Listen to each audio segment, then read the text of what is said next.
Act 2014, the Indian Railways was required to examine establishing a new railway zone in the successor state of Andhra Pradesh.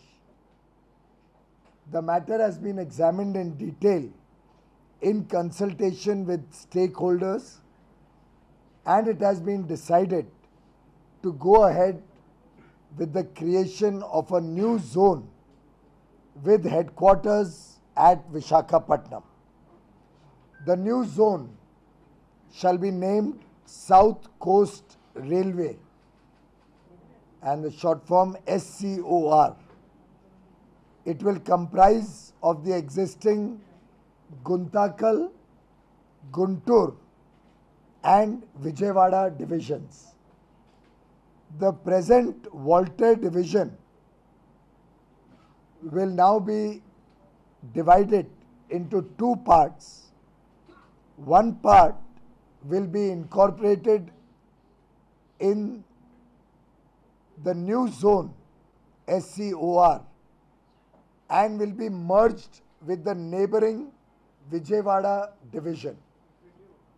The remaining portion of the present Walter division shall be converted into a new division with headquarters at Rayagada under East Coast Railway. In Orissa, there is a place called Rayagada. The South Central Railway will comprise of Hyderabad, Secunderabad and Nanded divisions as at present. Thank you. We shall now be proceeding with the rest of the formalities. The Railway Board and at my level we have today taken this decision, and we shall now do the rest of the procedure and formalities to move forward in this time.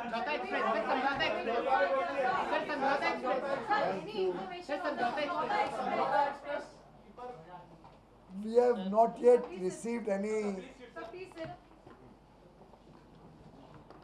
not yet received any instructions from the authorities about any change to the current running of the Samjhauta Express, and we shall follow whatever directions are received in this regard. अभी तक समझौता express के बारे में हमें कोई instructions, कोई निर्देश नहीं मिले हैं. अगर कोई निर्देश मिलेंगे इस विषय में तो उसका पालन तुरंत रेलवे करेगी.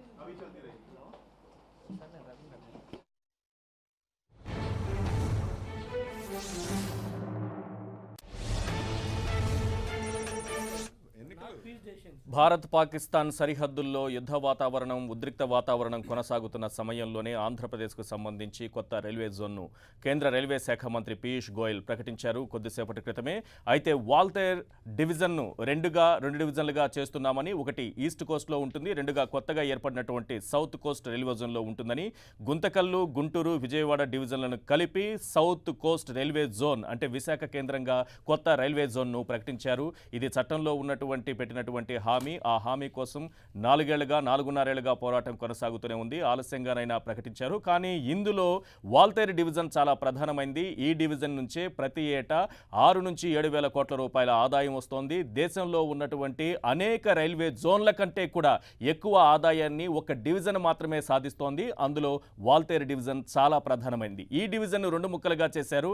దీన్ని ఒకటి సౌత్ కొత్తగా ఏర్పడిన సౌత్ కోస్ట్ రైల్వే జోన్కి ఇస్తూ, రెండోది ఇప్పటికే ఉన్నటువంటి ఈస్ట్ కోస్ట్లో కలిపేస్తూ రాయగఢ్ కేంద్రంగా దీన్ని ప్రకటించారు.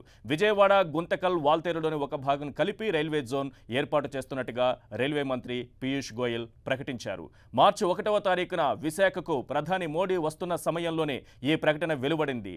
ఆంధ్రప్రదేశ్ విభజన చట్టంలో పొందుపరిచినటువంటి రైల్వే జోన్ అంశంపైన చాలా కాలంగా పోరాటం కొనసాగుతూనే ఉంది. ఇప్పటి వరకు పొరుగు రాష్ట్రాల ఇబ్బందులు ఉన్నాయని చెబుతూ చేస్తూ వచ్చి ఆలస్యం చేసినటువంటి కేంద్రం 1వ తారీఖున ప్రధాని వస్తున్న సమయంలో, విశాఖకు వస్తున్న సమయంలో ఇప్పటికిప్పుడు రైల్వే జోన్ను ప్రకటించింది. ఓవైపు భారత్ పాకిస్తాన్ సరిహద్దుల్లో ఉద్రిక్త వాతావరణం కంటిన్యూ అవుతున్న సమయంలో ఆంధ్రప్రదేశ్కు సంబంధించి ఒక కీలకమైనటువంటి నిర్ణయం తీసుకుంది. విశాఖ కేంద్రంగా కొత్త రైల్వే జోన్ను కేంద్రం ప్రకటించింది. అయితే ఇందులో ప్రధానమైనటువంటి అంశం వాల్తేరు డివిజన్ను రెండుగా చీల్చింది, 2 ముక్కలు చేసింది. ఒకటి ఈస్ట్ కోస్ట్లోకి వెళ్తుంది, రెండవ భాగం సౌత్ కోస్ట్ రైల్వే జోన్, కొత్తగా విశాఖ కేంద్రంగా ఏర్పడుతున్నటువంటి సౌత్ కోస్ట్ రైల్వే జోన్లో కలపనున్నారు. విశాఖ కేంద్రంగా ఎంతో కాలంగా, అంటే దశాబ్ద కాలంగా, అంటే 2-3 దశాబ్దాల కాలంగా ఇక్కడ నుంచి వినిపిస్తున్నటువంటి డిమాండ్ అది చట్టంలో పెట్టేంత వరకు కూడా దీనిపైన పోరాటం కొనసాగుతూనే ఉంది. ఆ తర్వాత ఆంధ్రప్రదేశ్ను విభజిస్తున్న సమయంలో విభజన చట్టంలో క్లియర్గా పొందుపరిచారు. విశాఖ కేంద్రంగా రైల్వే జోన్ ఏర్పాటుకున్నటువంటి అవకాశాలను పరిశీలించాలని, 6 నెలల్లోపే వయబిలిటీ ఏంటో తేల్చాలని కూడా చట్టంలో పొందుపరిచారు. ఈ అంశం పైన చాలా కాలంగా పోరాటం కొనసాగుతూనే ఉంది. ఆంధ్రప్రదేశ్ డిమాండ్ చేస్తూనే ఉంది. ఈ నేపథ్యంలో మార్చి 1వ తారీఖున ప్రధాని మోడీ విశాఖకు వస్తున్న సమయంలో 2 రోజుల ముందుగా కేంద్రం రైల్వే జోన్ను ప్రకటించింది. ఒక మంచి వార్తను అందించిందే కానీ ఇందులో వాల్తేరు డివిజన్కి సంబంధించి తీసుకున్నటువంటి నిర్ణయం చాలా వివాదాస్పదంగా మారబోతోంది. భవిష్యత్తులో ఇది పెద్ద రగడగా మారబోతోంది. వాల్తేరు డివిజన్ అన్నది విశాఖ కేంద్రంగానే ఉండాలి, ఇక్కడే ఉండాలి. ఎందుకంటే అత్యధిక ఆదాయం కలిగినటువంటి వాల్తేరు డివిజన్ 2 ముక్కలు చేయడం ఎంతవరకు సబబు అనేటటువంటి ప్రశ్న కూడా ఉత్పన్నమవుతోంది. రైట్, ఇదే అంశానికి సంబంధించిన పూర్తి సమాచారంతో మా ప్రతినిధి గోపి మనకు అందుబాటులో ఉన్నారు. గోపి, రైల్వే జోన్ విషయంలో కేంద్రం తీసుకున్నటువంటి నిర్ణయం ఏ రకంగా కనిపిస్తోంది? ఆంధ్రప్రదేశ్ పునర్వ్యవస్థీకరణ చట్టం 2014లోని షెడ్యూల్ 13 ఐటమ్ నెంబర్ 8గా ఉన్న ఈ రైల్వే జోన్ అంశానికి ముఖ్యంగా కేంద్ర ప్రభుత్వం తెరదించింది. ఎట్టకేలకు విశాఖ కేంద్రంగా రైల్వే జోన్ ప్రకటిస్తున్నట్లుగా కొద్దిసేపటి క్రితమే రైల్వే శాఖ మంత్రి పీయూష్ గోయల్ ప్రకటన చేయడం జరిగింది. దీనికి సౌత్ కోస్ట్ రైల్వేగా నామకరణం చేయడం జరిగింది. ఇప్పటికే 18 రైల్వే జోన్లు ఉన్నాయి భారతదేశంలో. ఇది 19వ రైల్వే జోన్. అనేక దశాబ్దాలుగా ఇది కేవలం ఇప్పుడు ఆంధ్రప్రదేశ్ పునర్వ్యవస్థ విభజన చట్టంలో భాగంగా లేదు. గడిచిన 2 దశాబ్దాలుగా ఈ రైల్వే జోన్ అంశం అనేది పెండింగ్ లో ఉంది. యూపీఏ 1, యూపీఏ 2లో కూడా గతంలో కొత్త రైల్వే జోన్ ఏర్పాటు చేయాలన్న డిమాండ్ ఉంది. కానీ ఎట్టకేలకు ఇప్పుడు ముఖ్యంగా విభజన చట్టంలో పొందుపరచడం, అలాగే నేతల ఒత్తిళ్లు, వీటన్నిటి కోణంలో ఈ రైల్వే జోన్ ని ప్రకటించారు. అయితే ఇక్కడ వీరు పరిగణలోకి తీసుకున్న డివిజన్లు విజయవాడ, గుంటూరు, గుంతకల్లు, ఈ డివిజన్లతో పాటు ముఖ్యంగా వాల్తేరు డివిజన్ ని 2గా చేస్తూ, ఒకటి సౌత్ కోస్ట్ ఇప్పుడు కొత్తగా ఏర్పాటు చేసిన సౌత్ కోస్ట్ రైల్వేలో కొంత భాగాన్ని, అలాగే ఈస్ట్ కోస్ట్ ఇప్పటి వరకు భువనేశ్వర్ వేదికగా హెడ్ క్వార్టర్ గా ఉన్న ఈస్ట్ కోస్ట్ రైల్వేలో కొంత భాగాన్ని మిరుస్తూ ముఖ్యంగా ఈ నూతన జోన్ ని ఏర్పాటు చేయడం జరిగింది. అదేవిధంగా ఇది ఎప్పటి నుంచి ఎగ్జిస్టింగ్ లోకి వస్తుంది, ఎప్పటి నుంచి అమలవుతుందన్న దానికి సంబంధించి కూడా ఇంకా పూర్తి స్థాయి క్లారిటీ రైల్వే శాఖ మంత్రి ఇవ్వలేదు. కేవలం జోన్ ని ప్రకటిస్తున్నాం అన్న అంశాన్ని మాత్రమే ఆయన ప్రస్తావించడం జరిగింది. మార్చి 1న విశాఖపట్నానికి ప్రధాని నరేంద్ర మోడీ రాబోతున్నారు. ఒక భారీ బహిరంగ సభ అక్కడ ఏర్పాటు చేస్తున్నారు. ఈ నేపథ్యంలో రాజకీయ కోణంలో ఈ పర్యటన, ముఖ్యంగా మోడీ పర్యటనలో ఒక భారీ ప్రకటన చేయాలన్న దిశగానే ఈ ప్రకటన చేయడం జరిగింది. అయితే ఇప్పుడు భారత్ అలాగే పాక్ సరిహద్దుల మధ్య నెలకొన్న ఈ పరిస్థితుల నేపథ్యంలో మోడీ ఇటువంటి ప్రకటనలు చేస్తే రాజకీయాలకి వేదిక అవుతుందన్న కోణంలో మొదటగా రైల్వే శాఖ నుంచే ఈ ప్రకటన ఈ రోజు విడుదల చేయడం జరిగింది.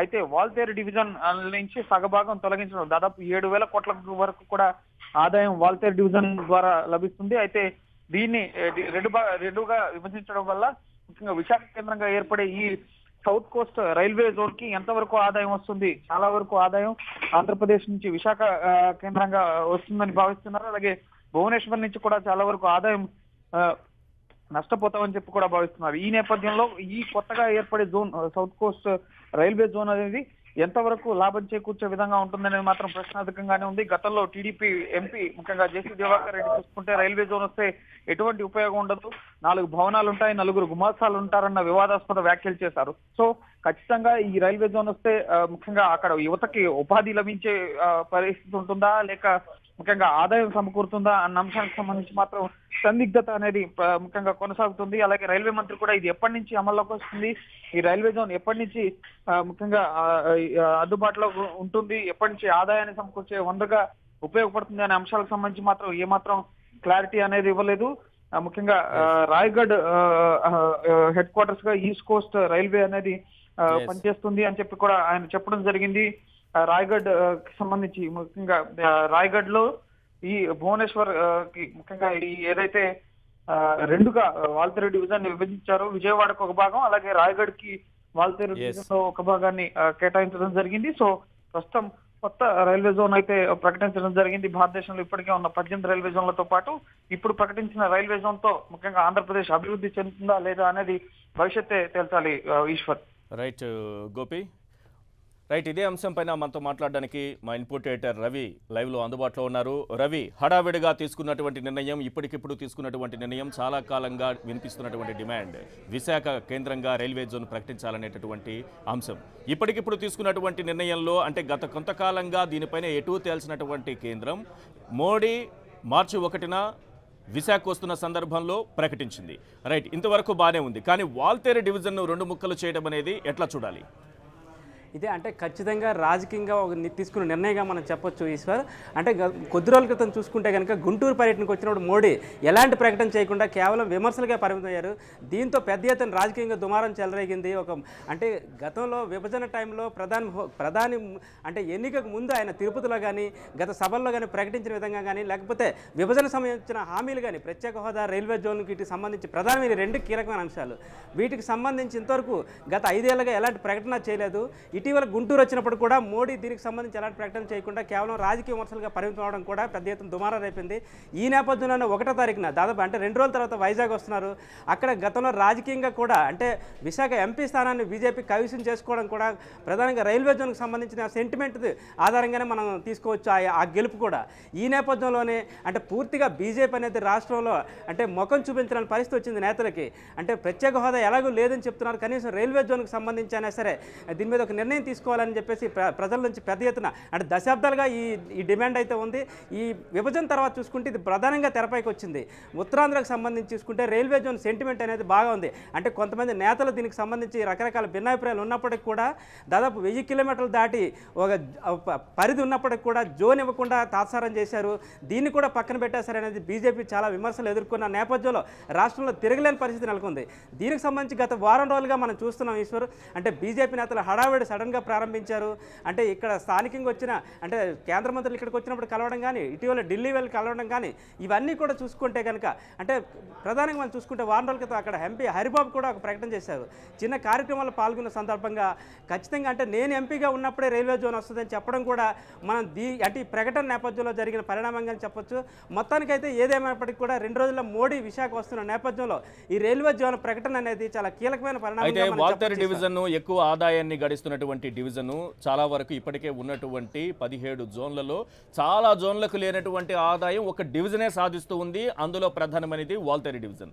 వాల్తేరు డివిజన్ని 2 ముక్కలు చేసి కొత్తగా రైల్వే జోన్ ప్రకటించడం అనేది వివాదాస్పదంగా మారుతుందా? మళ్ళీ ఈ వివాదం కొనసాగుతుందా? ఎట్లా ఉండబోతాయి పరిణామాలు కొనసాగుతుంది ఈశ్వర్. ఎందుకంటే మనం చూసుకుంటే సౌత్ ఈస్టర్న్ రైల్వేకి సంబంధించి దాదాపు 15,000 కోట్ల ఆదాయం వస్తుంటే ఒక్క విశాఖ నుంచి 7,000 కోట్ల వరకు అంటే దాదాపు 50% అందులో వస్తున్న ఆదాయంలో మొత్తం విశాఖ నుంచే. అంటే ఈ ఐరన్ ఓర్ విషయంలో కానీ వివిధ అంటే రవాణాకు సంబంధించి 7,000 కోట్ల వరకు కూడా విశాఖ నుంచి వస్తున్న నేపథ్యంలో ఒక రైల్వే జోన్ అంటూ ప్రకటించి ఒక 17 జోన్ కింద దీన్ని ప్రకటించి కొంతవరకు కంటిచూపు చర్య తీసుకున్నప్పటికీ కూడా దీనికి సంబంధించి పూర్తి వివరాలు బయటకు వచ్చిన తర్వాత అంటే ఇప్పుడు మీరు చెప్పినట్టుగా దీన్ని ముక్కలు చేయడం అనేది రాయ్గఢ్ కానీ ఇటు వాల్తేరుకు కానీ ఇది చేయడం అనేది ఖచ్చితంగా రాజకీయంగా మరోసారి అంటే దీనికి చర్చ జరిగే అవకాశం ఉంది. దీనికి సంబంధించి పూర్తి అంటే కొద్దిసేపటి క్రితం పీయూష్ గోయల్ కేంద్ర మంత్రి ప్రకటించడం జరిగింది. ఈ నేపథ్యంలో పూర్తి వివరాలు వచ్చిన తర్వాత అంటే దీనికి సంబంధించిన లాభ నష్టాలు బేరీ చేసుకోవాల్సిన అవసరం అయితే ఉంది. అయితే ఖచ్చితంగా మాత్రం ఇది కొంత ముందడుగా మాత్రం చెప్పొచ్చు. అంటే రైల్వే జోన్ సెంటిమెంట్ అనేది కొంతవరకు చల్లార్చినప్పటికీ కూడా దీనికి సంబంధించి పూర్తి న్యాయం జరగలేదని మనం చెప్పొచ్చు. దీనికి సంబంధించి రాజకీయంగా కూడా కొంత చర్చ నడికే అవకాశం ఉంది.